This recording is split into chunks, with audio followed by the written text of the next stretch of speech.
Well, today I'm going to pull my welder off and do the head gaskets because, well, one of them's blown at least already. No, it's already blown, actually, before I even put the turbo on. I kind of noticed it. I suspected an issue. I mean, it would only start easy, even when hot, if you had a choke on, if you had the choke on. And I just figured the carburetor was a little dirty, and I knew I was going to put the turbo on there, so I figured I'd just clean the carburetor when I was doing that and everything would be good to go. But after I cleaned the carburetor, it still started the same way. I mean, it starts fine, you just have to pull the choke. And the funny thing is, a lot of these machines are like that. I've been around a lot of these and they're like that. So, yeah, somebody commented and they're like, oh, your head gasket's blown, and I was like, no way. And somebody else commented and they're like, oh, your head gasket's blown. You can hear it when you turn the machine off and it's shutting down. So sure enough, if you go look at my other videos on shutdown, you can hear when the compression is leaking out of the head gasket when the engine's spinning down. And then a couple more people commented and they said the same thing. So yeah, they caught it. They caught it before me. Just watching my video, that's awesome, actually. So yeah, I'm gonna pull that thing out today and swap the head gaskets. Alright, so I hooked up the battery from my truck so we have nice accurate readings and that's not affecting anything. And the carburetor is wide open throttle right now because the governor's holding it open. And I got spark plugs out of both sides, compression tester on this side.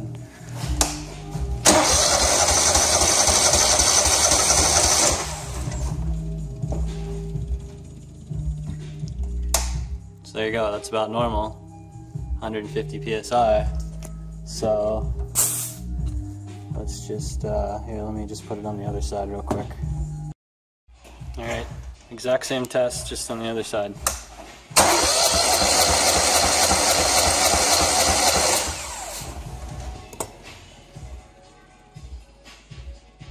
Yeah, considerably less. And I put my hand in there while it's cranking and you can kind of feel some compression loss here. I mean, it's possible it's just the gasket here leaking, but I really don't think so. It seems to be more down here. Well, my welding truck doesn't look like much of a welding truck anymore. Looks funny like that. So yeah, I'm just about to pull out all these, well, I'm starting to pull out all these bolts here from the whole cover. I'll rip all that off and then see what we got going on.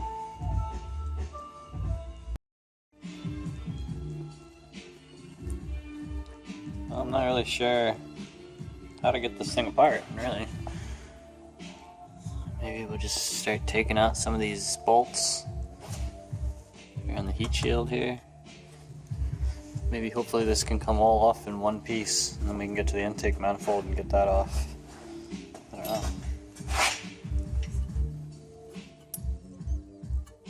Yeah, not too sure. Just gonna have to start pulling stuff apart.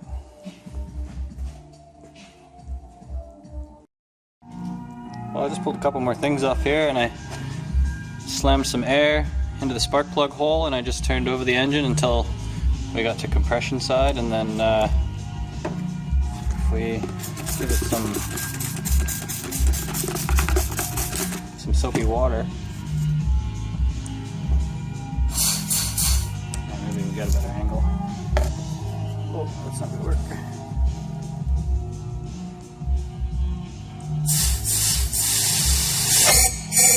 Oh, I gotta turn it back to compression.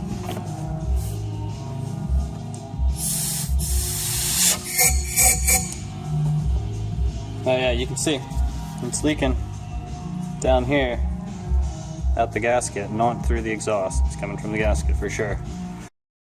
Well, it actually comes apart pretty easy. You just take off this thing from the front with 4 bolts and then 2 bolts each side from right here where those brackets were. An 8mm and an 8mm. And it comes right off. I got tons of room to look at this thing. So yeah, probably next remove this plastic intake manifold we got, and then just gotta get this heat shield off. Oh, it's already loose. Just got the carburetor out of the way. So I didn't have to deal with the linkage when I pulled this manifold off. Should just come right off. Oh, get some wires. Oh no. There we go. Couple more bolts. Just from there's two here, and then there's one under there. And then you gotta take off this thing from the top. And then all the heat shields just fall off. And you're good to go. So, what do we do?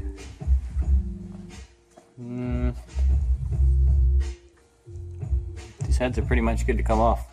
Look at it. This one's like dirty. This one's clean. Well, I just popped these valve covers off. You can see this little plunger fuel pump thing that rides off this right here. It's pretty cool. Looks pretty clean on that side. This side looked like it got a little warm. I don't think that's oil. Wow.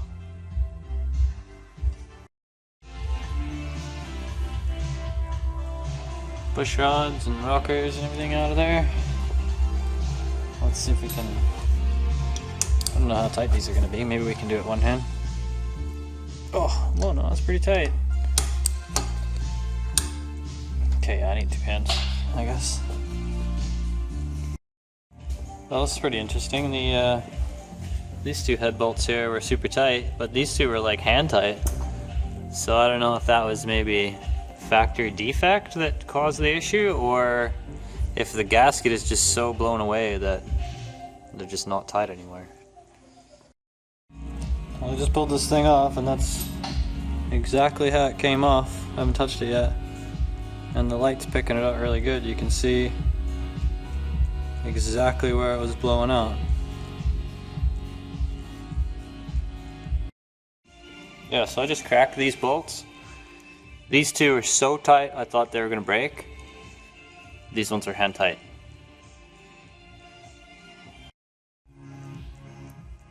You can see this other side. It looks like a full ring all the way around. It's definitely sealing up a lot better, but it looked like it was trying to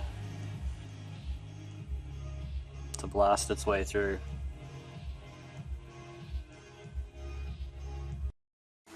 Well, I'm just having a little look at these, the bores here. I mean, they look fine. Nothing too bad. Looks like they had some rust in there at one point, but I'm not surprised. Sometimes I don't run this thing for a few months at a time. So that's just a little bit of condensation gets in there, and then it just rusts, and then you run it and then it eats the rust away. Yeah, there's no big scores or scratches or anything.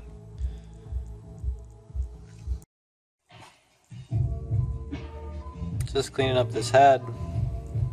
I'm taking a decent amount of material off, and there's still a big low spot here. Yeah, this thing's probably been blown for a while, and it's just been shooting flames out there, eating away all my aluminum. Damn, man. So you can see I'm starting to get close. Everything else looks pretty flat. And it looks really good with the straight edge too. It's just this one spot here. Still a bit low, right where the gasket blew out. So yeah, I'm just gonna do a little more work to it. Pretty much got it now. No more low spots here. Well, I wanted to hit the other one just a bit, but as soon as I started touching it, it started showing up a couple low spots around the exhaust here, so I just hit it too. Just gonna smooth them out a little more, and then yeah, we're good to go. They look great now. I got this block cleaned up. It's nice and straight. I don't really need to resurface it at all. I just cleaned it. I checked it with a straight edge. It looks great, so not too worried about that. And then I got my heads here, nice and clean, fresh surfaces. I got my head bolts, new head gaskets, torque specs. So I'm just about to slam them back on there, and hopefully makes lots of compression.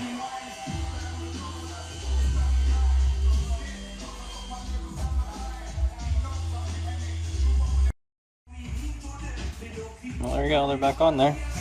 Torque down, ready to go. I'm just gonna slam my push rods, my rockers back in.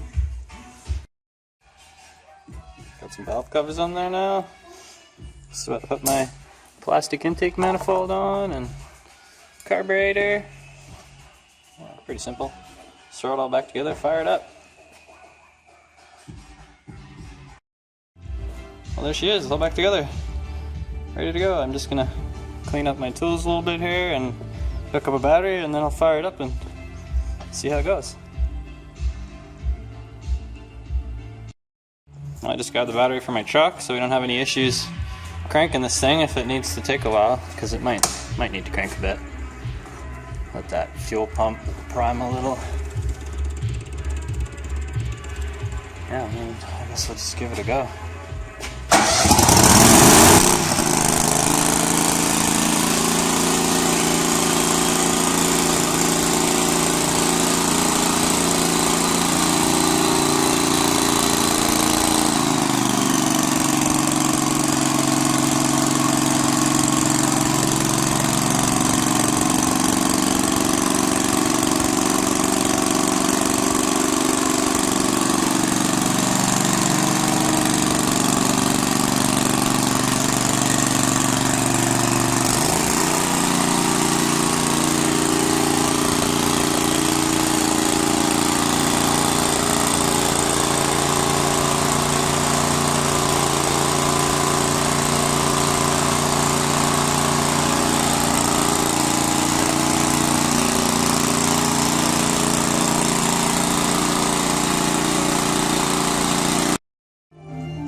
That's it, I guess. I guess I'll just put my case back on and it's done for now. I still gotta build, I got a fuel pressure regulator I gotta put on here and delete this and replace this with an upgraded fuel pump, and then I'll have to build a return line back to the fuel tank too to bleed off from the regulator.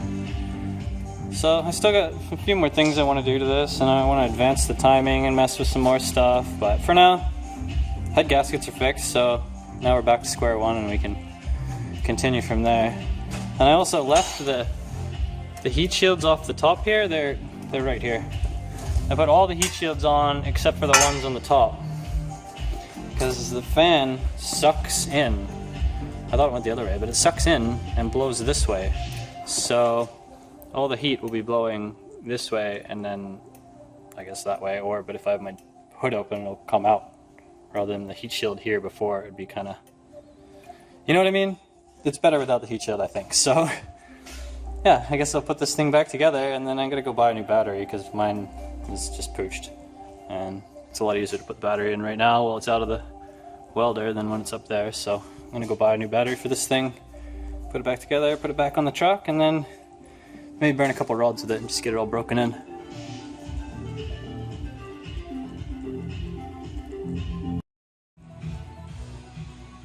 There we go, the thing's back in its home. Hopefully we don't have to pull it off again. No, if I had to redo it or do some other work to it, now that I've done it already, you could definitely just undo like a couple bolts and this whole thing will come out and you'd have more than enough room to do the whole job here. But it was nice being able to work down here. But yeah, wait till tomorrow. Fire this thing up and really run it in, see if we can't blow it up again.